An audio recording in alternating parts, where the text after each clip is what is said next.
Hola, hola, hola, buen día a todos, ¿cómo están? Bueno, yo feliz de empezar otro programa acá en Radio Cultura, Pura Sangre, a las 10 de la mañana. Antes de empezar con mis invitadas y presentárselas, lo único que voy a decir sobre todos los casos de abuso y renombrados en los medios de comunicación que hay, yo les pediría a los medios de comunicación que tomamos en serio el tema, que dejemos la hipocresía de lado, que esto no es nuevo. Escucho periodistas, escucho famosos decir, ay, esto es tremendo, esto es tremendo. Le digo, chicos, esto pasa hace años. Yo tengo 60 años, 40 años caminando pasillos de canales y he escuchado cada cosa.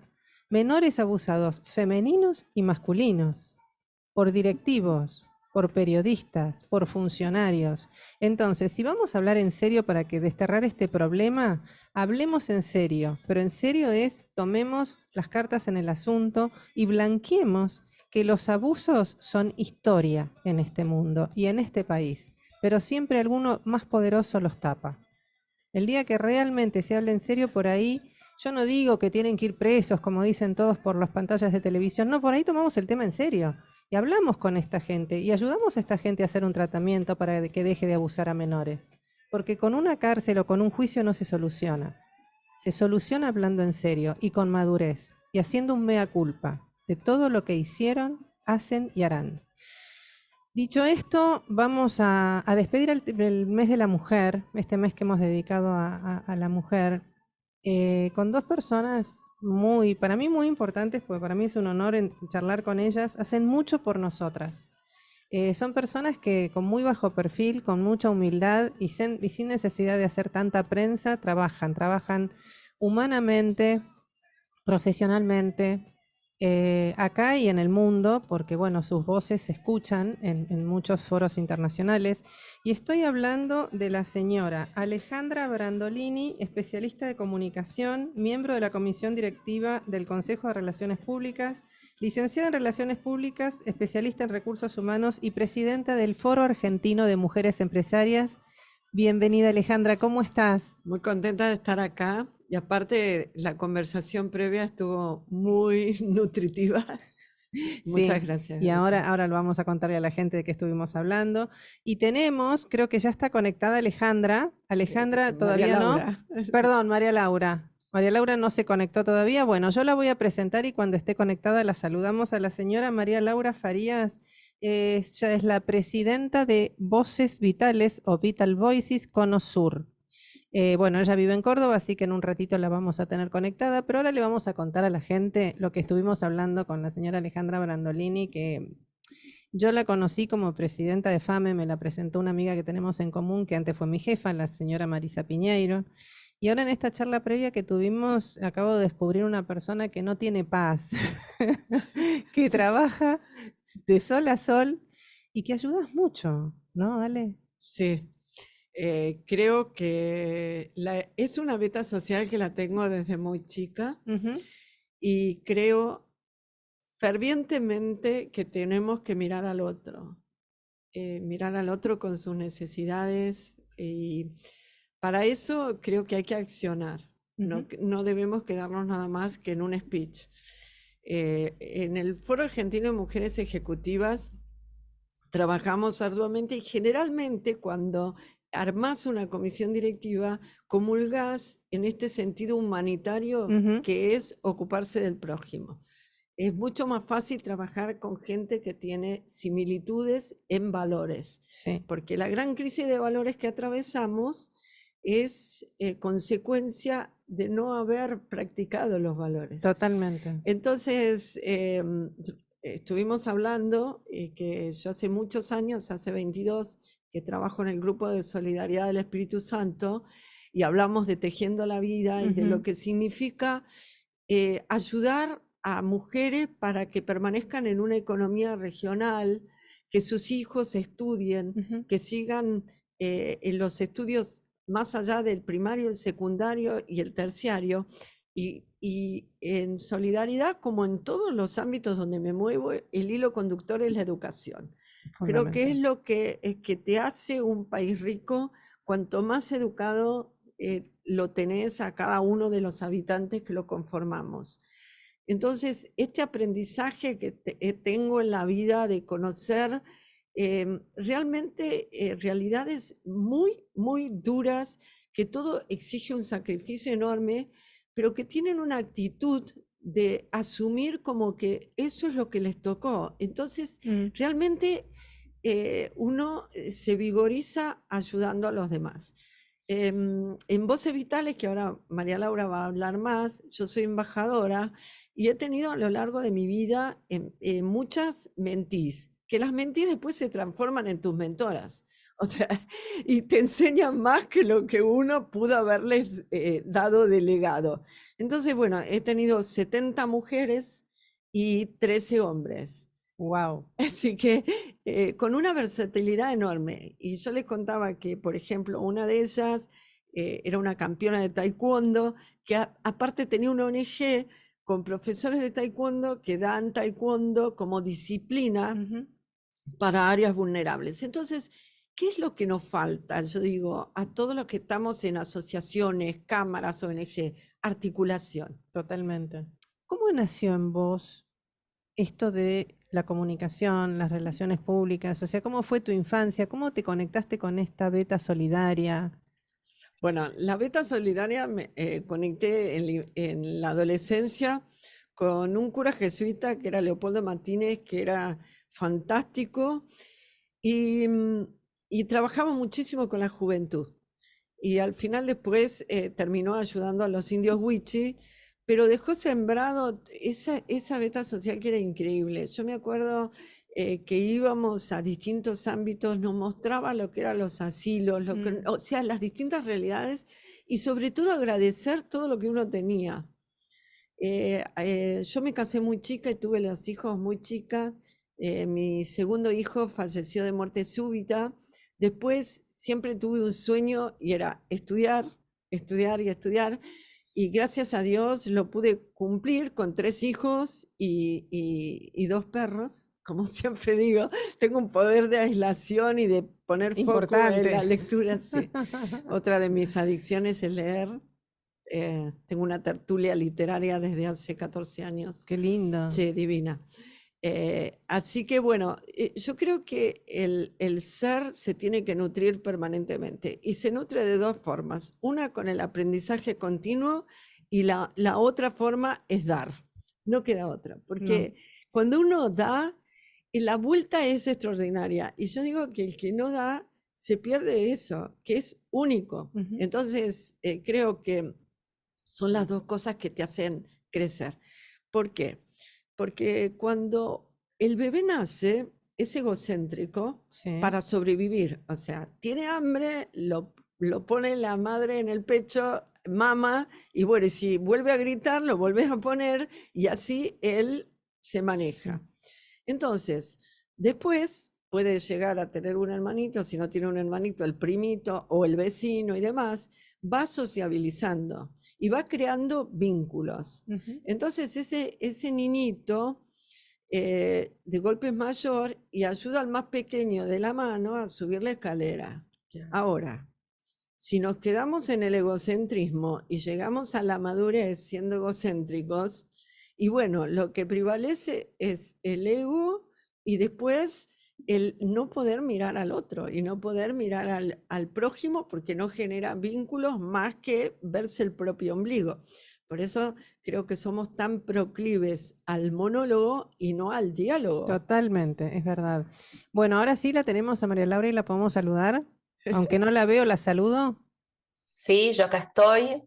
Hola María Laura, muchas gracias por este momento que nos vas a regalar. Yo sé que son mujeres muy ocupadas. Y bueno, nada, hicimos toda una introducción sobre los temas con Alejandra. Y quería, como ella ya la presenté y ya contó un poquito su historia, me gustaría, María Laura, que nos cuentes cómo llegaste a Vital Voices, cómo empezó tu historia, ¿no? ¿Dónde naciste? ¿Cómo nació en vos esto de Perdón, trabajar? Sí. La saludo a María Laura, es cordobesa como yo. Hola, Ale querida, qué lindo Y yo verte. creía que te ibas a ver acá y estaba recontenta. Ah, sí, no, estuve llegando de viaje ayer y la verdad era imposible estar en Buenos Aires, pero bueno, espero acompañarlas de acá desde la distancia. Para mí es un placer. Y bueno, siempre donde está Ale, recién la escuchaba y decía la importancia de articular. Y creo Sí. que eso lo compartimos desde el día cero, ¿no, Ale? Pero bueno, un poco a tu pregunta, te cuento. Me delató Ale, mi tonada no me iba a delatar nunca, que soy cordobesa pura. No, no se nota para Eh, nada. Y bueno, mi historia, yo me acerco a Voces Vitales porque yo en su momento trabajaba en una cámara empresarial y me viene a ver Lorena Piace, que es una empresaria cordobesa, para ver el tema de exportación de vidrios. Ellos tienen una empresa de vidrios muy grande acá en Córdoba. Ujú. Entonces me cuenta esto de Voces Vitales. Estoy hablando año 2009, 2010, Ujú. donde hablar del tema de mujeres era algo que no se estaba escuchando. No, Entonces ella me comenta de que había sido seleccionada por la Embajada de Estados Unidos para participar de un programa y había tenido esta experiencia increíble de ser mentoreada por mujeres increíbles de allá, de Estados Unidos, eh, de las principales mujeres de Fortune. Entonces, bueno, me dice, me encantaría que me acompañes y que trabajemos para empezar a conversar y a abrir estos diálogos en Córdoba. María Y Laura, bueno, y la verdad, perdóname que, sí, perdóname que te interrumpa un minutito, pero nosotros hablamos de Vital Voices o de voces vitales como si todo el mundo los conociera y sería bueno que claro. nos cuentes que esto nació con Hillary Clinton, ¿verdad? Exacto. Entonces, cuando me cuenta un poco, le digo, bueno, pero ¿qué es esto de Voces Vitales? Y ella me Claro. cuenta, Voces Vitales y Vital Voices es una ONG que nace, la crea Hillary Clinton. Recordemos que Hillary Clinton fue una gran, digamos, impulsora de los derechos, donde ella en la cumbre de Beijing en 1995 hace esta gran declaración Ujú. que pocos en su momento tuvimos la posibilidad de analizarla en profundidad cuando dijo que los derechos humanos son los derechos de la mujer y los derechos de la mujer son los derechos humanos. Y Ujú. por ahí es fácil decirlo y nombrarla, pero cuando uno la analiza y la piensa, cuán fuerte es, perdón. Entonces ella crea esta ONG que busca empoderar a la mujer en el ámbito social, político y económico a través de, yo podría resumirlo en dos pilares. Uno es el mentoreo y el otro es la red. Entonces, uno logrando hacer ese compartir experiencias, compartir conocimiento y permitir y, en cierta forma, abrir la red de contactos es donde la mujer, uno, digamos, puede ir creciendo. Entonces, en Voces Vitales nosotros creemos que si una mujer crece, todos crecemos, ¿no es cierto? Ujú. Entonces, un poco esta organización abre capítulos en distintas partes del mundo a través de, en este momento fue María Gabriela Foch, que fue una de las mujeres también seleccionadas por la Embajada de Estados Unidos para participar de estos programas. Y una manera de, nosotros le llamamos como pay it forward. Esto es de una manera de qué forma yo puedo hacer esta devolución de lo que recibí.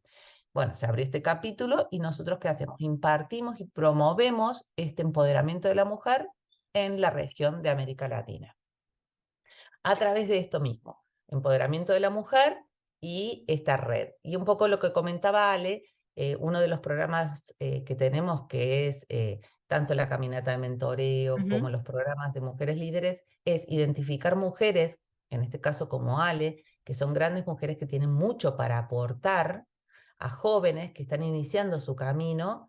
Entonces, ¿qué hacemos? Invertimos en esas jóvenes para que el día de mañana sean estas grandes voceras para que puedan transmitir. Y la verdad que se generan unos eventos increíbles porque la mujer tiene las mujeres que participan de nuestra red tienen ese dar desinteresado que es Ujú. tan increíble cuando sucede. Muchas dicen, pero ¿cómo hacen ustedes? Es magia lo que hacen en ese matching. Y no, simplemente identificamos mujeres que estén totalmente comprometidas con estas alianzas y estas acciones y que están dispuestas a dar. Yo ya un poco somos con Ale, ¿no? De esta generación que estamos un Vos sos poco. mucho más jovencita, Ay, mi amor, Laurita. gracias por eso. Pero ¿qué hacemos? Si a nosotras nos hubiesen facilitado o dado estas oportunidades de tener grandes mujeres que nos guíen, el camino es más fácil. Sí. Entonces creo que estamos comprometidas con esto, en Eh, darle a estas grandes líderes esta experiencia y darles estas conexiones. Yo siempre les digo a quienes participan de Voces Vitales, nosotros damos herramientas, nosotros damos oportunidades. Entonces esto ya está en cada una cómo toma y si las toma o no las toma. Oportunidades para participar en programas internacionales, oportunidades para acceder a mujeres increíbles a participar de programas de mujeres líderes, caminatas de mentoreo, programas de mentoreo, acceso a distintas opciones y programas.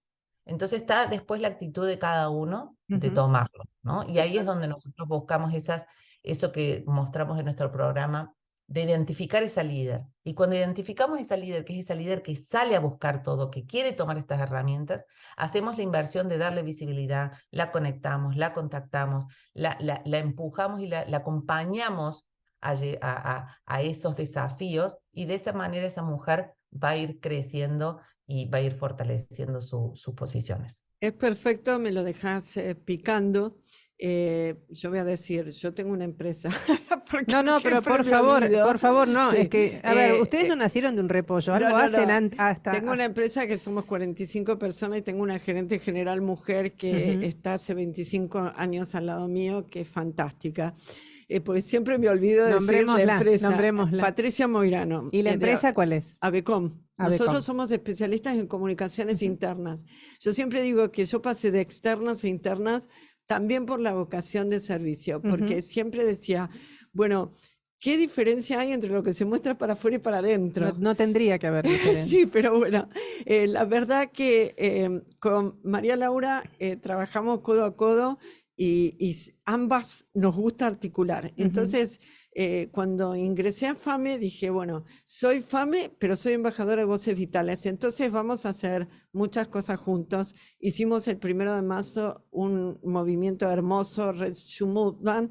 Y bueno, vos estás perfecta porque hoy martes tenemos el adminículo rojo. ¡Wow, qué bueno! Para que más mujeres ocupen cargos en directorios de empresa. ¡Qué bueno! Entonces, lo que decía Laura del empoderamiento de la mujer es dotándola, por ejemplo, de las habilidades que necesitan para contextos complejos como el de hoy. Eso en FAME, por ejemplo, ahora nosotros tenemos un evento que hace 30 años se mantiene los primeros miércoles de cada mes. Antes era un almuerzo, ahora es un desayuno. Sí, lo sé porque yo le reservaba los lugares a Marisa. Mirá, exacto.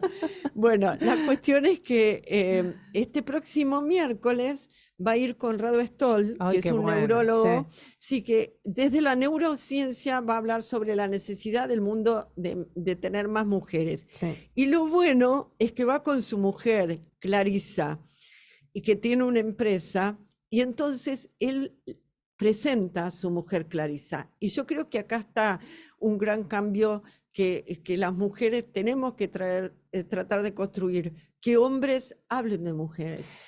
Mira, vos sabés que es algo nuevo, me hiciste acordar, hace poquito le hicimos una entrevista a Google con Adamón, para mí uno de los mejores periodistas de investigación que tiene la Argentina. Y el último libro de él es fantástico. Bueno, y hablando del último libro, él siempre habla de su mujer, dice, bueno, ya no le puedo dedicar más libros, pero una de las preguntas fue, ¿por qué La ciudad de las ranas? Y dijo que el título se lo dio a su mujer. Sí. Entonces, cuando un hombre valora y empodera, porque es una forma de empoderar a la mujer que tiene al lado, me parece que es el mejor ejemplo. Yo las escucho a vos, María Laura, y a vos, Alejandra, y la pregunta es para las dos y quiero su punto de vista. ¿Qué hace el Estado argentino por empoderar a la mujer? Porque tenemos un ministerio, y yo, personalmente, que camino a la pobreza, que camino a la calle, no veo que se hagan cosas para la mujer habiendo una muerte o 2 por día de mujeres. Mira, tomo la palabra porque, bueno, así como Ale dice, yo tengo una empresa de comunicaciones, yo me dedico a hacer consultoría, sobre todo en industrias un poco masculinizadas, bastante masculinizadas. Hago lo que es digamos, todo lo que es la transversalización de género, de qué manera uno puede implementar. Pero implementar, y yo siempre digo, ¿no? Implementar no desde el marketing y desde el decir, ay, yo tengo y yo promuevo la igualdad de género, sino hacerlo desde raíz, ¿no? O sea, cómo generar cambios realmente que se puedan medir, donde haya indicadores que muestren el impacto que uno genera al incorporar mujeres en el ámbito laboral, en todas sus dimensiones, ¿no? De manera vertical y horizontal. Y justamente ahora me encuentro trabajando con instituciones públicas en otro país, que existen, digamos, hay sellos de género, hay tanto PNUD como ONU, generan acciones para que los gobiernos implementen acciones de género. Y uno ve muy bien, ¿no? El hecho de que existe un ministerio de una mujer, existe Ujú. muy bien de que existan mecanismos, pero falta articulación y falta que exista ese compromiso desde adentro, Sí, ¿no? Es como cuando uno define que la solución es integral y que la política es realmente sustentada y que busca el fin, es darle una solución al problema. Entonces, cuando uno ve las estadísticas, claramente hay algo que no se está haciendo bien, ¿no es cierto? O sea, no estamos viendo a nivel de números que hay una mayor participación de la mujer, no estamos viendo una baja en los índices de femicidios y realmente instrumentos hay muchos, pero hay falta de articulación y de una puesta, ¿cómo te podría decir? Real y concreta, y que no sea solo de del discurso, de decir. relato. Exacto, ¿no? Yo me encuentro trabajando en un país donde es República Dominicana, donde los índices de femicidios son altos, donde la cultura machista es muy marcada Ujú. y uno ve, ahora hay una cohorte de unas 3 instituciones públicas que están trabajando para implementar un sello de género. Bueno, y ahí uno ve que hay una iniciativa más concreta, ¿no? Donde hay una auditoría de un tercero, donde exigen políticas y donde se implementan medidas muy cercanas a los cupos, que yo hay veces que soy una gran defensora de los cupos, mientras tanto sean transitorios y que generen un buen impacto. Entonces ahí podemos ver que realmente haya un compromiso y que esas acciones, uno, más allá del cambio político, del color y del partido, van a perdurar. Claro, Porque cuando uno implementa políticas públicas, ¿sí? Uno ya en cierta forma decide de cómo se van a hacer las cosas o el impacto que van a tener. Si hacemos compras con perspectiva de género, si nosotros tenemos políticas que generen impacto en el desarrollo de una región que tengan perspectiva de género, entonces ujú, ya ahí tienen como otro condimento, pero a mí un poco me frustra el hecho de decir que hay tanto, digamos, hay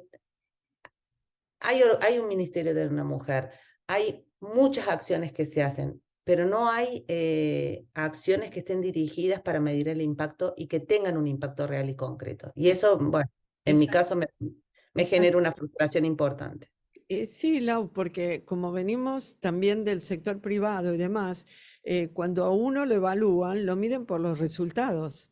Y el tema es que los resultados tienen que ser positivos porque si no, es claro que que no está está. abierta la puerta y te vas.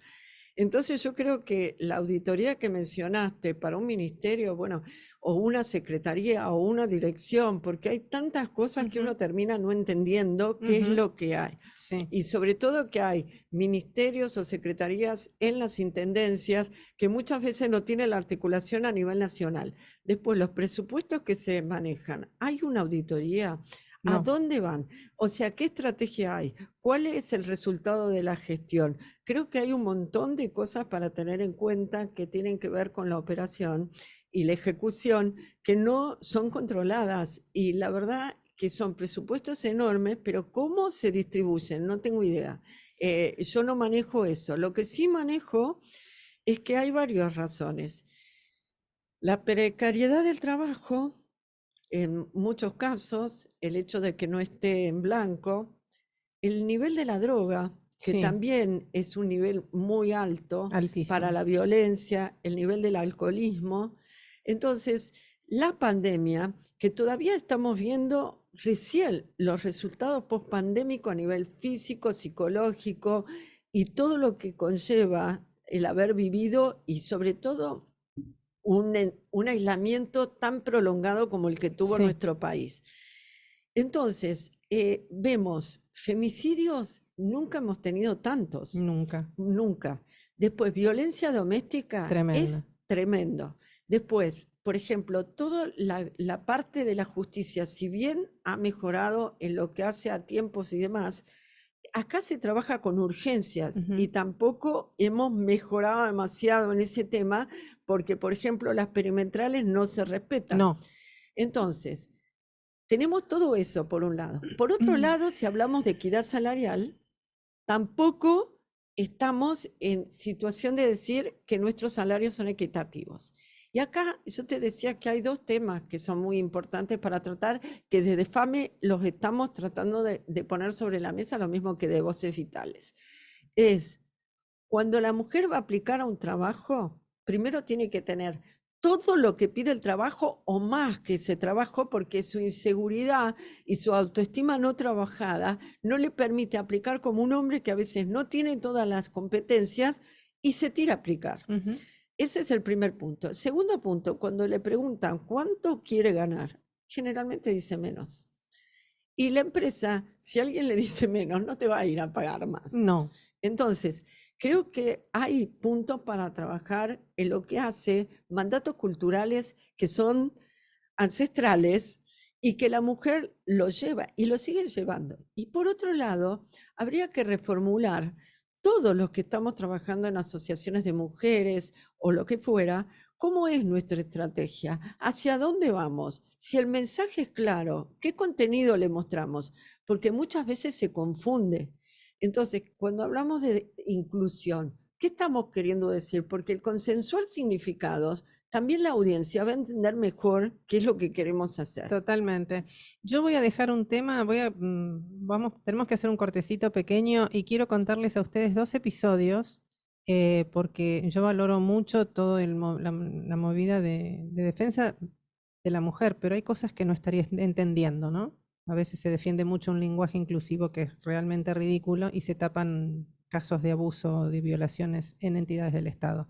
Así que bueno, hacemos un cortecito y seguimos esta charla muy interesante con las señoras María Laura Farías y Alejandra Brandolini. 2 capas, en serio, que saben mucho y nos ayudan mucho a todas las mujeres. Ya venimos.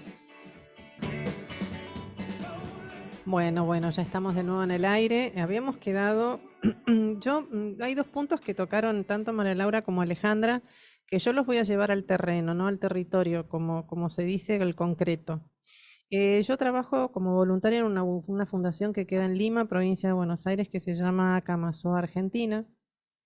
Somos un brazo de Acamasoa Madagascar, liderada por el padre Pedro Peca. Y todas las familias que conozco y a los chicos que doy educación, que doy clases, los ayudo con sus deberes, o son abusados, o fueron violados por vecinos, por padres, por familia. Las madres lo mismo. Y la justicia no existe. Yo tengo un nene de 4 años abusado por un maestro de música en el jardín de infantes, que por supuesto el colegio lo único que hizo fue echarlo.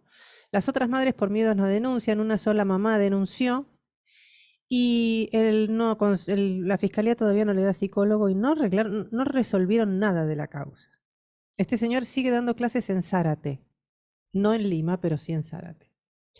Y por otro lado, conozco varios casos en el Estado que han sucedido de abusos, donde por conexiones políticas o porque tienen un contacto más arriba, se tapan. Y acá aclaro, todos los partidos políticos. Porque en el caso que conozco, participaron 2. O sea, están los 2 partidos políticos más importantes en el directorio. La empleada fue abusada, pero se lo tapa porque el abusador es un señor que llega al poder un poquito más arriba, entonces, bueno, no, de esto no se habla. Lo más loco de todo esto es que dentro de esta empresa hay una dirección de género. Y ahora tenemos que hacer un curso obligatorio sobre la ley Micaela. O sea, la indignación que tienen las mujeres de ese sector del Estado es tremenda, porque sabemos que hubo un caso de abuso, pero de eso no se habla. Y eso es lo que me preocupa. Y digo, desde organizaciones externas al Estado, ¿cómo se puede ayudar a estas víctimas o a estos casos? O porque tienen miedo de perder su trabajo y lo más probable es que lo pierdan. Bueno, claramente lo que estás comentando es un poco a lo que estábamos conversando recién. Sí. Yo, por ejemplo, lo que hago básicamente en mi trabajo es eso, ¿qué es lo que se busca? Evitar que existan esos casos, porque cuando uno trabaja en una empresa, uno tiene una política donde declara que es un ambiente libre de trabajo, de violencia. Más aún ahora que nosotros en Argentina tenemos el convenio 190 de la OIT, ¿no? Entonces, ¿qué es lo que uno implementa? Uno implementa lo que son los programas de compliance, que son estas líneas de denuncia, tercerizadas, donde uno le garantiza al empleado y a la empleada que uno puede denunciar independientemente del cargo, eso se investiga y después tiene una consecuencia de acuerdo a la tipificación del acto de violencia. Ahora, ¿qué pasa? Cuando en las empresas eso está, digamos, coordinado, en cierta forma, y no te voy a decir que es fácil, funciona, ¿sí? Claro. Porque uno trabaja fuertemente en, digamos, una empresa que implementa estas prácticas está dispuesta a que eso se investigue por un tercero, y cuando uno investiga es como si fuese esa justicia independiente. Entonces ahí automáticamente, ¿qué pasa? Si es una alta dirección o si es una persona con alta influencia, ese abuso de poder que hace, se toma la consecuencia y ahí se define. ¿Qué pasa? Normalmente uno dice, no, que voy a denunciar a mi jefe, me van a echar. Entonces, uno trabaja fuertemente en generar esa confianza para que ese sistema de denuncias, que es creería que es el único mecanismo que puede funcionar, donde uno puede denunciar y está seguro que esa denuncia va a caer contra el agresor y no contra la víctima. Eso sucede en las empresas. Ahora, las instituciones públicas también lo tienen. El problema está que no funciona, y que es lo que hablábamos recién. Cuando es una pantalla y no hay algo realmente que garantice, porque ese funcionario que tiene un alto rango tendría que tener la misma, digamos, ser sometido a la misma, digamos, investigación que cualquier otro, ¿sí? Entonces, ahí no importa el poder si estuviese bien implementado el sistema, si estuviese garantizado que esa investigación de ese tercero, de que no importa lo político. Entonces, cuando ya está como esa manzana podrida, cuando esa corrupción, ¿por qué es corrupción? El Sí. hecho de tapar un abuso, eso es corrupción. Entonces, cuando nosotros no podemos destrabar y no implementamos que realmente las consecuencias y esa investigación de ese tercero se realicen como deben ser, estas cosas no se van a solucionar. No. No, y recién me quedé con esa pregunta que vos decías, los femicidios. Los femicidios es algo que no es fácil, ¿sí? Que un país pueda bajar su tasa de femicidios porque es algo bastante más complejo, porque cuando uno tiene tantos índices de pobreza tan altos, convengamos que la violencia arranca en cuando una mujer no tiene independencia económica. Es una de las principales situaciones de lo cual uno saca a la mujer de la violencia, la saca, cuando le da independencia económica, uno, digamos, ya tiene un gran paso para evitar la violencia. Ahora, cuando es un círculo virtuoso, donde de repente esa mujer no sale porque es pobre, no sale de ese ambiente de violencia, es dependiente, ahí ya es muy difícil de cortar. Entonces ahí nos metemos en otro tema, en esto de la fuente de trabajo, el hecho que la mujer no accede a la fuente de trabajo, después ya venimos con esto de la cultura del subsidio y ya nos vamos a meter en otro plano. Pero la principal manera de que nosotros podemos sacar a la mujer de la violencia es que pueda tener independencia económica, que es lo que hacemos distintas instituciones, Yo le capacitar a sumaría, estas mujeres y dar las herramientas para sacarlas de ese lugar, yo ¿no? le sumaría a María Laura por lo que veo en este lugar donde voy, que por ejemplo en la lista de precios cuidados vos tenés 120 artículos de alcohol. Tenés cervezas, whisky, vinos, champáns y cosas que el señor toma con 2 mangos con 50 y súmale que atrás de las casillas hay plantas de marihuana. Entonces la droga y el alcohol está al servicio. Ese señor que llega alcoholizado y drogado, ante el primer mal gesto de la mujer, va al golpe. Sí. Pero no te quepa la menor duda, o sea, por eso es cuando hablamos que no están las cosas articuladas y no hay una coherencia y una Mm, consistencia. Entonces, si voy a poner en un precio cuidado, yo soy miembro de la comisión directiva del Banco de Alimentos, ¿no? En Córdoba. sí. Y claramente, si uno le va y le da y no hay un apoyo y un acompañamiento y un seguimiento a las comunidades vulnerables, entonces tengo que trabajar en las comunidades dándoles herramientas a las mujeres, enseñándoles algún oficio, dándoles oportunidades para poder ayudarlas a sacar de ese ambiente de violencia. Entonces, claramente no es fácil implementar una política desde ningún ministerio para reducir los femicidios, pero uno puede empezar a delinear algunos caminos básicos, siguiéndolos, monitoreándolos y Ujú. buscando un resultado. No todos los lugares tenemos la misma, no podemos hablar de la realidad de Córdoba, no es la misma que la realidad del conurbano, de la ciudad de Buenos Aires, de Jujuy o del sur. Entonces Totalmente. hay que tener una mirada empática para ver cómo podemos en cada lugar, porque las realidades son totalmente diferentes. Totalmente, Sí. María Laura. Y Alejandra. Perdón, Alejandra. No me importa, pero Chicas, no, discúlpenme, no, es no, una pero tara que tengo desde, desde comparto jovencita. todo lo que dijo. Aparte, también es muy distinto lo que podemos hacer adentro de una empresa con los canales que podemos tener acceso y demás, y con la independencia económica que puede tener la mujer. Ahora, en áreas como hablabas de vulnerables, y bueno, es mucho más difícil. Aparte, tenés todo lo que es la parte de trauma del abuso. Lo podés ver con la cantidad de casos de pedofilia que ha aparecido en la iglesia, que la persona que fue abusada a veces pasó toda su vida sin poder hablar del abuso. Entonces, yo creo que el acompañamiento también a la víctima del abuso es importantísimo porque le tenés que dar la parte psicológica. Ahora vamos a los hechos. ¿Cómo está? Nosotros después de cada evento queda cosas, comida.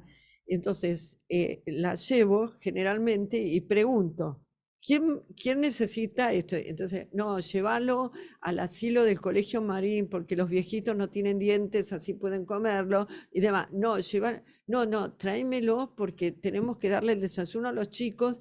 Y entonces me dice, es que no vienen sin desayunar, vienen sin cenar. La única comida que tienen es el almuerzo. Entonces, vos decís, almuerza una comida al día, un niñito.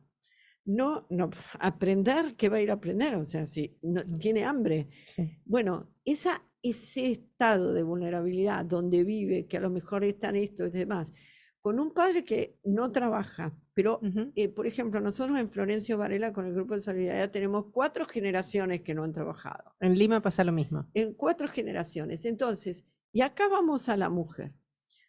La mujer no hace lo mismo que el hombre, No. es proveedora del alimento. Entonces, por ejemplo, tenemos un emprendimiento de 4 que hacen prepisas y entonces uno de los hijos los reparte con la moto, ¿no? El hombre cae en una depresión y empieza justamente a tomar alcohol y demás. Entonces, creo que, como dice María Laura, es un tema muy complejo y creo que no es un solo ministerio el que tiene que atenderlo. No.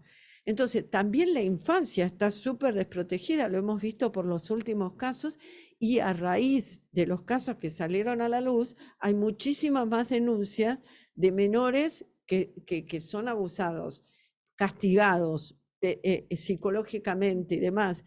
Después también es distinto lo que hay a nivel cultural en el norte del país o demás, con distintas prácticas que vienen ancestrales, donde la iniciación se la daba o el jefe de la tribu y demás a las niñitas y demás, y que todavía siguen quedando rezagos y que de golpe la iniciación no está tan mal vista que se la haga el hombre de la familia o el patriarca. Sí. Entonces creo que hay que atender. Primero, entender la cultura que estamos en cada lugar. Total. Estuvimos hablando de Santiago del Estero y demás. Y después, atender el sector público, que es el gran protagonista en esto, que puede tener todo para absorber estas realidades, junto con una justicia que tiene que actuar más rápidamente, porque realmente las horas son increíbles. O sea, vos recién hablaste del norte y me hiciste acordar de un informe que prepararon en Canal 13, el periodista que fue Gustavo Tubio, que hizo toda una investigación sobre el chineo en el norte. No sé si escucharon hablar del tema. Tremendo. Pero ¿sabes qué? Yo creo que acá lo importante, como son los pilares, uno es una justicia que sea mucho más rápida, que haya digamos, un mecanismo muy efectivo a nivel de la justicia, por un lado. Por otro lado, es fundamental también la educación. ¿Por qué? Porque no nos olvidemos que muchas personas naturalizan la violencia. Totalmente. Y acá no es una cuestión de estratos sociales. No. A ver, uno tiene que tener la capacidad y uno tiene que estar informado de qué es violencia. Y yo no tengo ningún problema y no se me cae ningún anillo el hecho de decir que yo fui víctima de violencia. Cuando a mí de repente me cortan una tarjeta de crédito en la cara, eso es violencia. Total. Entonces, ¿cuál es el tema? El hecho que nosotros tenemos que poder empezar a educar y a enseñar en todos los ámbitos qué es violencia, porque cuando uno ya puede tener el concepto claro, ahí uno puede comprender e identificar cuál es la violencia. Entonces, como Totalmente. está naturalizada la violencia, entonces tendemos a tomar lo normal, digamos, tendemos a normalizar lo normal como anormal. Entonces ahí es donde tenemos el problema. Vos sabés, Empezamos a María Laura, aceptar. sí, sí, María Laura, y te apoyo plenamente porque yo tuve una discusión con mi hija, tengo una hija de 29 años, y viste que ahora la gente no usa el nombre que tanto pensamos para nuestros hijos, sino que sos la boluda, che boludo, vení para acá, che boluda, vení, che boludo. Hoy ayer en el colectivo 2 chicas, boluda, boluda, boluda, todo el tiempo. Digo, es una forma de violencia porque cuando estás enojada, ese boluda se incrementa. Entonces ya forma parte del diálogo habitual una palabra que es muy violenta. Exacto. Bueno, el Primero grito. es ese tema, esa normalización. Y después también tenemos que empezar a trabajar, porque nosotros podemos empoderar muchísimo a la mujer, pero es como decía Ale recién, nosotros vamos y le damos las herramientas a la mujer de comunidades vulnerables. Cuando esa mujer busca salir de ese ámbito violento, genera más violencia. Claro. ¿Me Sí. entendés? ¿Por qué? Porque esa mujer va empezando a empoderarse, va buscando salir, y ese hombre pierde ese poder para retener y ejerce la violencia. Y ahí no está el Estado presente para contener, ahí no están esas perimetrales que funcionan, ahí no está esa justicia que ese hombre lo va a llevar a otro lugar, ¿se entiende? Sí. Entonces, desde ese lugar, entonces tenemos una justicia, tenemos la educación para dejar de normalizar lo normal y tomarlo como normal. Entonces, Ahora, hay todo un trabajo integral sí, que hay que empezar a hacer, siempre ¿no? digo, Porque también tenemos fíjate, que tener mucho. pero Sí, fíjate quiénes accionan. Vos tenés las madres del Paco, las madres del dolor, las que tuvieron los accidentes con los niños que Sí, los mataron y demás. O sea, siempre es la madre, o sea, la mujer la que va ahí.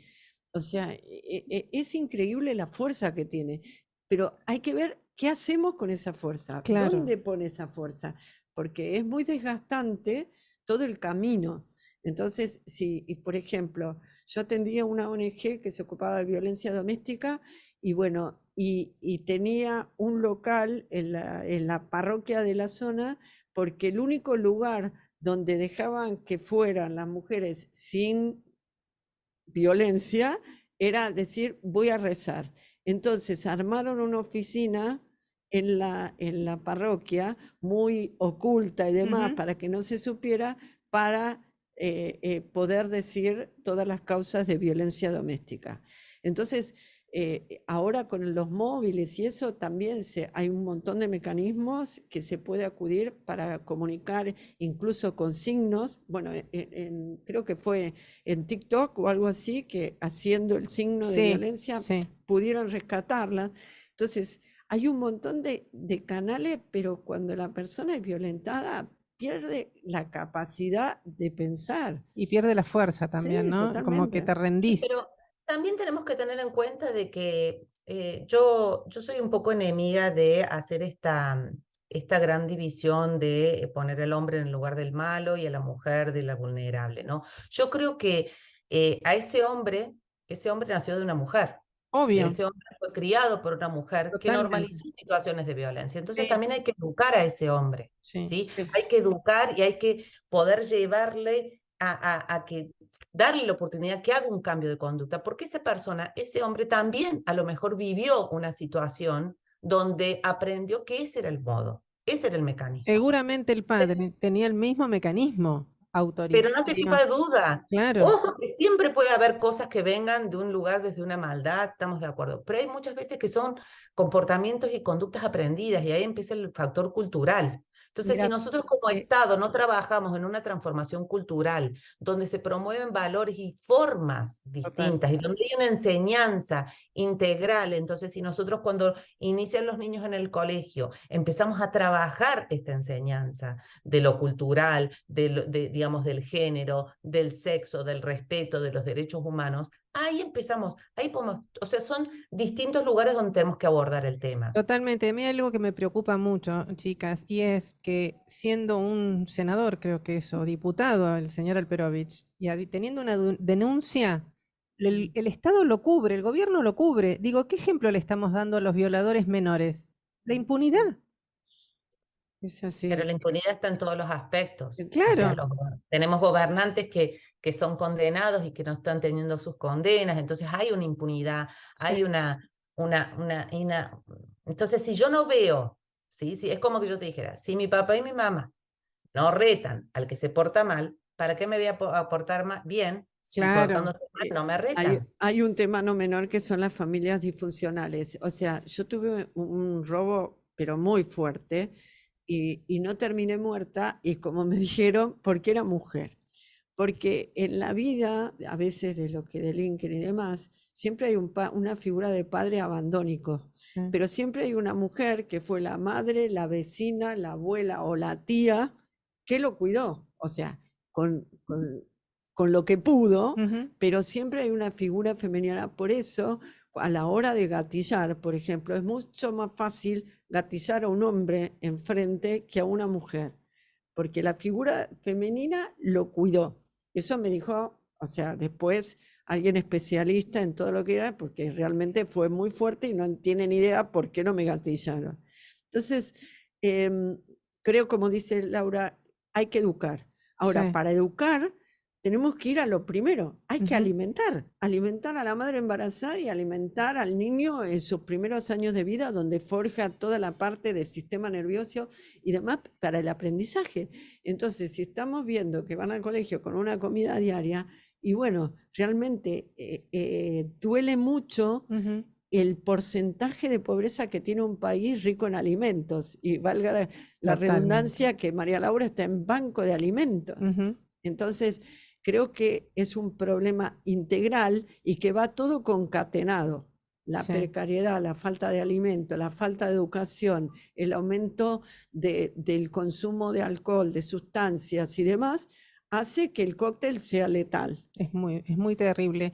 Sí. Chicas, el tiempo se pasa volando y nos quedan nada más que 3 minutitos y les juro que tengo 3 millones de preguntas, pero bueno, haremos un segundo capítulo de este programa en algún momento y voy a dar vuelta a una pregunta que yo les hago a mis invitados, que la pregunta es cuáles son las 3 enseñanzas que has aprendido en los últimos 10 años, pero yo les preguntaría a ustedes que hacen tanto por nosotros, ¿qué es lo que tenemos que aprender en los próximos 10 años para que la historia de la mujer cambie?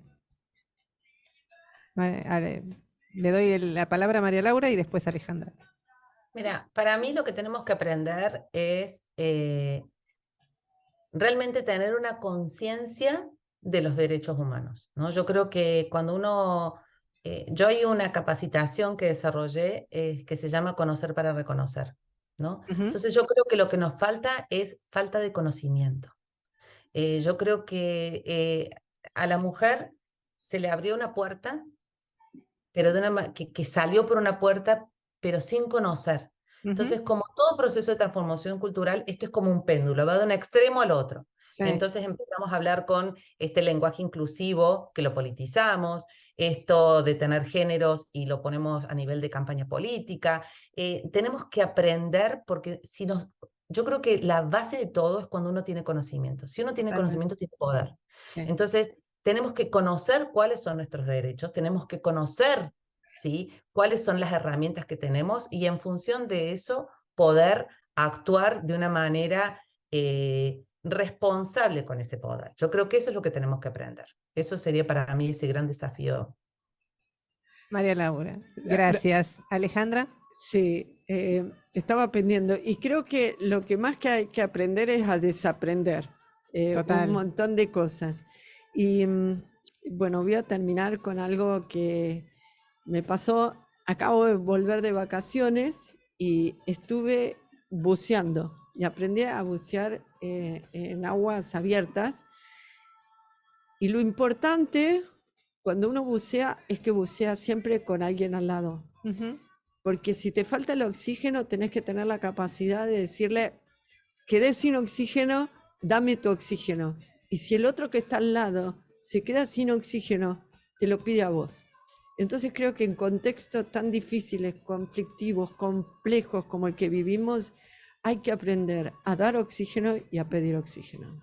Chicas, 1.000.000 de gracias. Las dos se van a llevar un regalito que nos hace God Bless You y que le vamos a agradecer a Cori. Y realmente las admiro profundamente. Las admiraba antes porque Marisa me contaba lo que hacían, pero hoy las admiro mucho más. Cuentan con este espacio para lo que sea necesario.